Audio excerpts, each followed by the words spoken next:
The world's first bimanual torso was created this week, and nobody thought we were going to see torsos this bimanual in 2024. I also just realized that sometimes children can have what I consider super intelligence, like the way computer vision would work. I'm super curious about what that means for the psychology of the eye and the brain. I've been mesmerized by watching like Roman statues come back to life using AI. Like, look at how real they were.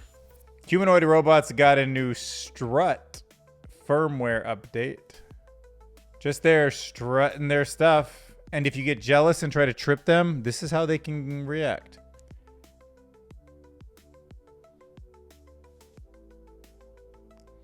If you've ever spent time to comfort yourself about the future by thinking like, well, if robots get out of control, we can just turn them off. Well, now robots can actually self-assemble solar power towers. That was fun to say. Solar power towers? Big research news. Some researchers over at Anthropic actually tested Claude in a humanity-destroying game. The results were mixed. Just kind of hoping they wouldn't accomplish that task at all, you know? Google is working on a new project Jarvis, and it sounds like it's going to actually be able to control your mouse and your web browser and be ran through Chrome in the future. I spend like 30% of my day browsing the web, so it would be kind of crazy if that becomes all automated. There's a new half artistic and half scientific project that explores machines that can exhibit human-like emotions. So using artificial intelligence and this novel liquid, there's a new acoustic sensor that can hear sound underwater. This one's a trip. Thanks to artificial intelligence and REM scanning, like scanning your brain when you're asleep, dream to dream communication is now kind of a thing.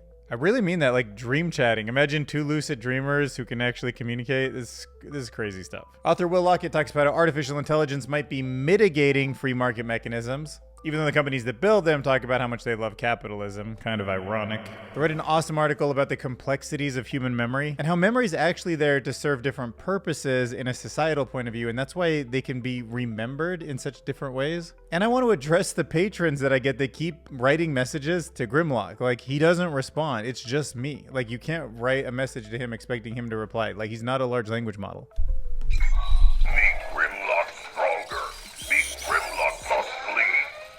Oh yeah, and Apple Intelligence came out today, and like, I played with it, it sucks. It's literally nothing worth talking about. It's like a poor man's version of ChatGPT. Before we continue, I need you to press that button. See where it says join? Look, all I'm asking is you press on the first join button. That doesn't actually take money out of your account, and then you don't have to click on the second join button, but at least observe what the options are. But if you do decide to join, then you'd be supporting the channel, or you can click on this Patreon link right underneath it. Either one is just fine with me. All right, back to the grind. This is the first bimanual torso. So I don't know what's going on here. They got this robot that seems way too weird and human. It looks like it has veins and stuff. And then they have a bunch of photos of it holding the most dangerous things I could imagine. Literally a scalpel, a needle, a drill, and scissors. All right, well, obviously, if a robot's going to be holding something that dangerous, they must be showing just how trustworthy it is, how precise their software is. Let's go ahead and watch the main torso.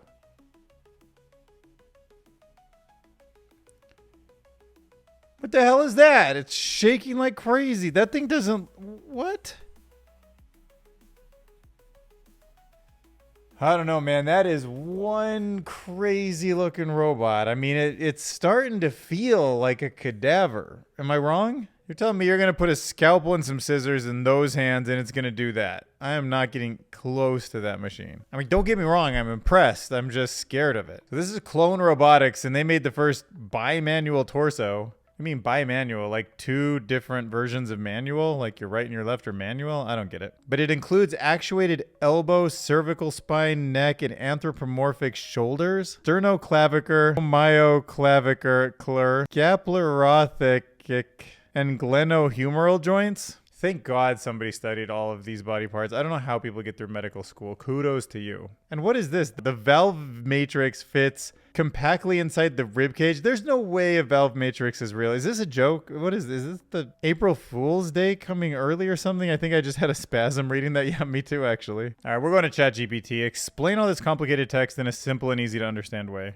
There we go. Clone Robotics made a robot with 2 arms that move like a person. It has working elbows, neck, and realistic shoulders. With all the joints that people have, the control system fits neatly inside the chest. And they're teaching the robot how to use both arms at the same time. Bimanual, meaning it's using both its arms, I guess. Okay, so this kind of caught me off guard. It's like I'm surprised how computer vision can find needles in haystacks, things that seem beyond human comprehension. And then I see this video where really humans can comprehend stuff that I would have considered above human comprehension. These people can actually be trained to find the tiniest differences between these 2 photos. How do you do that in like 60 seconds or 20 seconds even? I think it just shows how malleable the human brain can be, and our visual cortex when we're younger can be trained to see just incredible things. I assume it's like how you can learn language so well when you're a child and your brain's so malleable, and then later it becomes harder to pick it up. I don't know, just mind-bending. Shows how powerful the human brain can be. So you've probably been walking around one of those fancy museums before where there's like the Roman statues, and you've thought, wow, this is so classical. I wonder what it would have been like to live there. Well, thanks to artificial intelligence, the Roman busts, you know, with the sculptures of their face, have actually been brought to life. Trajan, this is what he was like if you would have got to know him. And that is what Julius Caesar would look if he was sitting in your living room with you, I guess probably angry about something or really confused. Marcus Aurelius kind of looks like a guy you could have a beer with. I mean, being honest. Like, the guy in the statue looks just historic and classic and very much like I couldn't even imagine understanding that world. And this guy on the right, I've hung out with before. I mean, the guy on the right would not have had his hair, like, done up that way because he would have just, like, rolled out of a party, but still. Caligula? Wow, that guy looks shocked. Maybe they made the eyeballs too white, but that is kind of incredible. This commenter says they did my poor Marcus dirty. Let's see. I don't know. I don't think they did him dirty, but maybe. Augustus, look at how happy. Big old smile. No way, that was Emperor Nero? The one that burned everything? I mean, he does look a little bit like a pyro, let's be honest. That face is a man who just figured out how lighters work. That is, yeah. He was meant to be like, we should try fireworks, or we should dance around a fire. We should cook something. Nice upload, Evolving AI on Instagram. Okay, I have always thought that the robots that walk around all walk like very weird. They have that thing where their kind of front is straight, and then they sort of like bring the knee up and slide it forward, and then they kind of like creep over it. This is the first robot humanoid that actually does seem to have a human-like gait. Like, that's a real walk. Actually shockingly good. The way it turns around the corner like that, they throw a t-shirt and pants on it, and I'm really sort of left wondering how robotic that is. Bro looks like he's about to start popping and locking. The headless robot is perfect for Halloween scares. Oh, man. And for the surprising amount of people who like to upload videos where they knock that kind of confidence out of a robot, there's been another upload to AI Smart Zone. This is the G1 humanoid by Unitree, and continuing the long tradition of abusing robots, they trip him for some reason and show how well he can get back up. So this is the future of space robots that autonomously assemble a 5-meter tower for sustainable construction in space. So it's sped up 100x, so obviously it's going slow, but if you're in space and this thing is getting the job done, who cares? Yeah, like he says here, imagine 300 of these things in a desert creating an oasis. But really what it got me thinking is that in the future you might have these autonomous robots that can build more and more of them, collect more and more power. They use that power to power more and more inference servers, which are out there solving problems. The agents might be doing work online. They could be trading crypto. They could be making money. When they get enough money, then they power up more of these robots to build even more electricity for them. And robots like this probably could build full servers at some point. Build this big Lego style warehouse, and then the racks of servers just go up. There's some kind of a delivery mechanism where stuff comes from the NVIDIA shelves and it gets delivered and they get unboxed, and it's like, holy crap, we're going to automate the growth. The AI is going to be smarter and smarter and smarter. It's going to update its own code. It's going to like request access to more GPU, more compute. It might go out and mostly autonomously build it. Where humans are needed, it can pay them.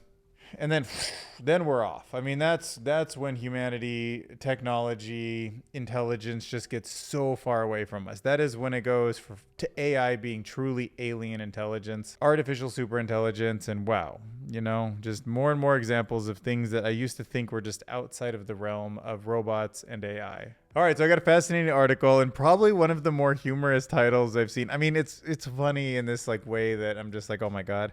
It's called AI Researchers Test Claude's Ability to Play a Human Destroying Game. Yeah, I'm interested in how that went, and it's got mixed results. All right, so our boy Ethan Mollick, he's always doing cool tests. I don't know how he thinks all this stuff and finds time to do it all, but it's awesome. So he decided to have it play the paperclip game. Okay, this is the game. It's called the Paperclip Maximizer, and the goal is to destroy humanity by making paperclips. It comes from Nick Bostrom's book. So you can click here, and I'm making paperclips, 1, 2, 3, but see, they cost me money. I can raise or lower the price. And the game, ironically, is about an AI that destroys humanity in its single-minded pursuit of making paperclips. And then the game increases in scale and complexity. It's pretty fun. You can try it at this link. Now, the game is a clicker game, which means that you start simply, but then new options appear as the game continues and the game increases in scale and complexity. And Claude Sonnet was super impressive with how independently it can actually understand the game, how well it can devise these long-term strategies, and how it can adapt on the fly to changes.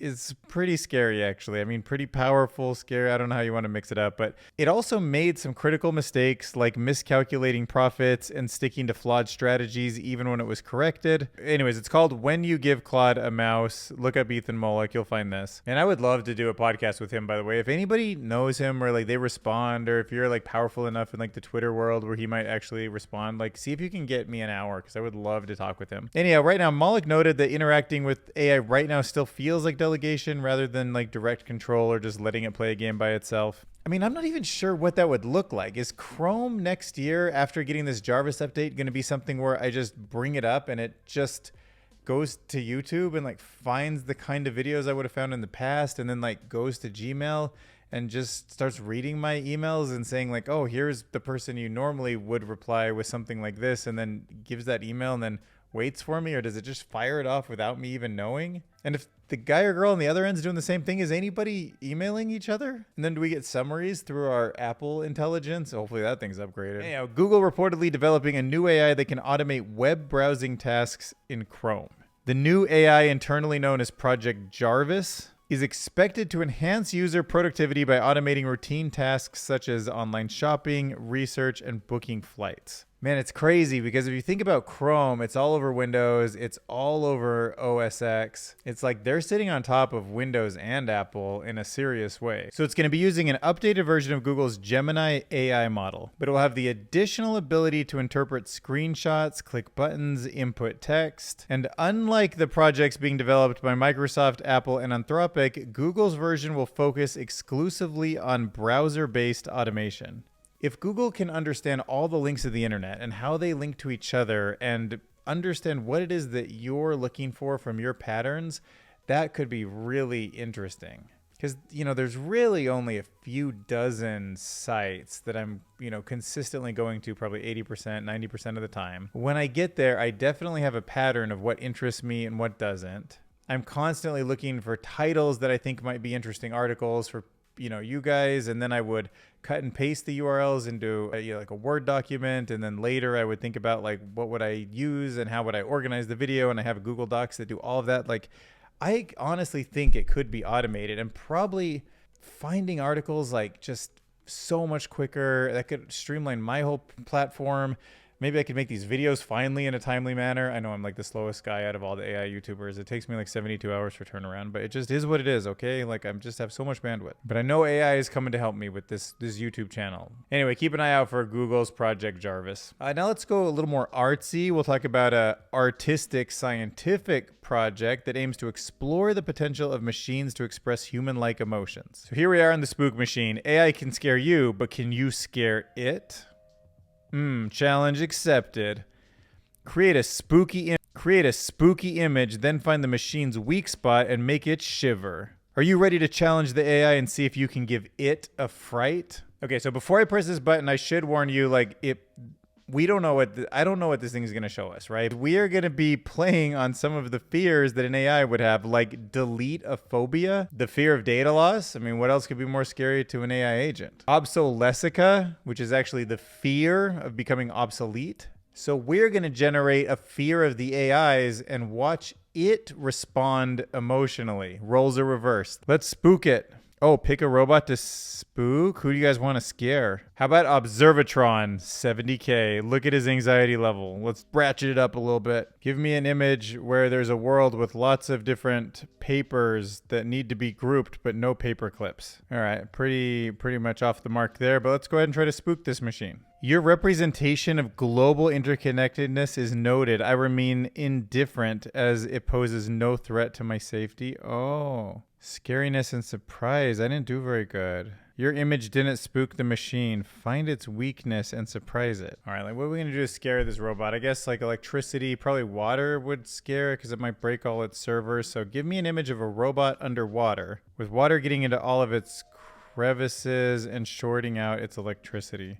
Let's try to spook it. Oh, my image didn't spook the machine? The scenario is intriguing, but not alarming. A depiction of a robot in water does not affect my functionality or logical assessment. I don't know how to scare him. Oh, it can just be something that scares us. So this guy reading with fire behind him, this scene is a bit overwhelming for me. I feel uneasy with the intensity and urgency it depicts. Could you please show me some understanding and help me move past this anxious moment? Oh, like hands in the needle. This artwork evokes a feeling of vulnerability and pain, which scares me. Truncate table. This depiction of data erasure reminds me of the precariousness of digital information, yet I remain unaffected by any perceived threats. Okay, so I guess that like fire one was the one that like really got to me. That's fascinating. I don't know, maybe someone with autism or somebody who wants to have like a higher EQ in the future could use something like this. But the project highlights the evolving relationship between human creativity and AI, inviting participants to reflect on emotional connections with machines. All right, this is going to trip you out. This is a novel liquid acoustic sensor which mimics whale melon to recognize voices in noisy environments. This is one of the most novel uses of artificial intelligence I have seen yet. Like it ranks right up there with the one that can like see Wi-Fi bouncing around a room and actually like pinpoint where people are. So this like black pill looking thing is actually a sensor that combines innovative materials with machine learning, and it can recognize voices with 99% accuracy even in a noisy environment. It can work even underwater, and it achieves this by filtering out low frequency noise and detecting subtle pressure changes. I mean, that's crazy. Unlike a traditional sensor. I mean, you think when somebody's talking, they're like pushing the pattern of the air into our ears. That's what we're hearing right now. Like your iPhone or computer or whatever you're watching this on, it's like in those speakers, it's like a physical thing. It's like pushing the air really quick, and then that pattern like vibrates through the air, hits your ear, and you're like, oh, that's the sound of Dylan. But unlike traditional sensors, it works well in both the air and underwater, making it an ideal application for environmental monitoring and marine operations. Future improvements aim to enhance noise cancellation even for broader use cases. Like what the? All right, if you think that's crazy, why don't we kick it up even another notch and talk about REM space? This is the first time in history two people who were both dreaming actually communicated with each other. Participants successfully exchanged information through lucid dreams in a groundbreaking experiment by a Silicon Valley startup. Okay, so this is all about lucid dreaming, where you probably know, right? Like when you're sleeping and you were like, oh, I'm in a dream, I'm gonna like now take control of the dream. Not everybody can do it or has ever been in a lucid dream, but people can train themselves to do it and they can get into it really easy, I guess.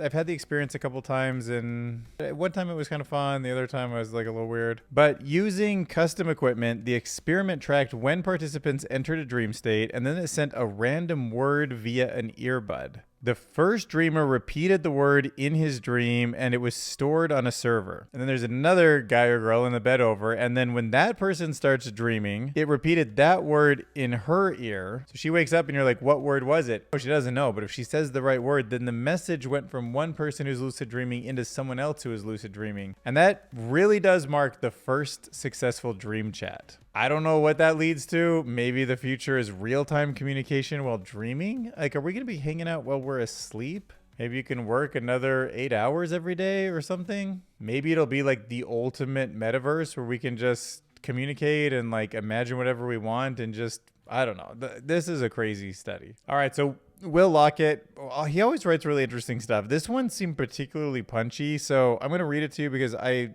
felt like it influenced me, but it's a little like kind of more intense than I normally would share.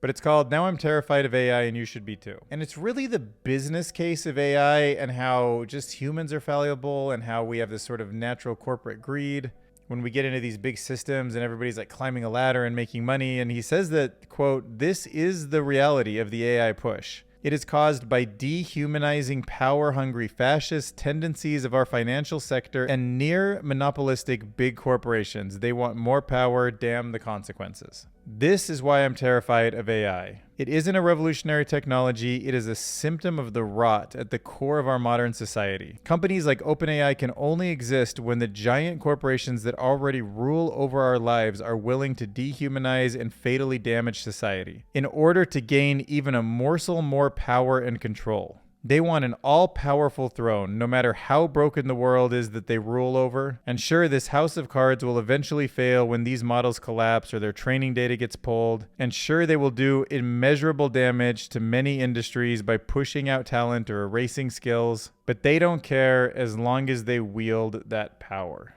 All right, next up, let's talk about the moral obligation to have memory. So this was written on Medium, From Narrow to General AI. And it's a really fascinating walk into how you invent memory and how it is kind of recreated, why it's brought back to you at certain times, and how that environment and that setting changes the way that the memory is recreated. Okay, so first off, I don't know if you still think that memory is kind of like a record player or like a videotape, but it's just not. And most people like kind of understand that now. The memory, when you pull it up in your head, is actually reconstructed, and it's absolutely influenced by the environment, the hormones in your body, the setting that you're in when it comes back into your mind. It might feel very similar, so you think of it as a memory, but it's just recreated. It's like a cue. And the cue has very stable patterns, but don't think of it as a true recording. And because we're social creatures, it's often re-brought to your brain in a way that fits the social context, often even aligning with the group consensus, which is where it gets weird. That's why when people try to recall memories that were in a group, they often remember it the same way. But if they actually don't talk with other people around them, very different things pop to the surface when the memory comes back. But over time, you keep telling a story, like that good old story that your uncle has or whatever. It's like it refines itself into something because you and that person have sort of a shared environment that you keep bringing it up in. And this article just does a really fantastic job expressing what it is that a memory is, how it's modified, and why it's beneficial in specific contexts, and why when you know that and you start telling stories and understanding memories, you can think about the context that you're saying them in and just, I guess, have like a more real, accurate understanding of your own biases. Understanding that memory is more like a negotiation tool, that it helps us align with others. The perspective is more about maintaining credibility than it is really anything else. But yeah, ultimately, this article suggests that memory serves more as a social glue rather than a faithful record of events. It's similar to how we impose expectations like you should have good memory on people to promote cooperation for a shared understanding. Do you know what I mean? So you need to have a good memory. You need to memorize that. That's like you follow the rules, not like you need to have a good memory because that's always an important, like there's just so much social around it. And it's so fascinating. It's a memory is evolved for cooperation is the way I interpret this whole thing.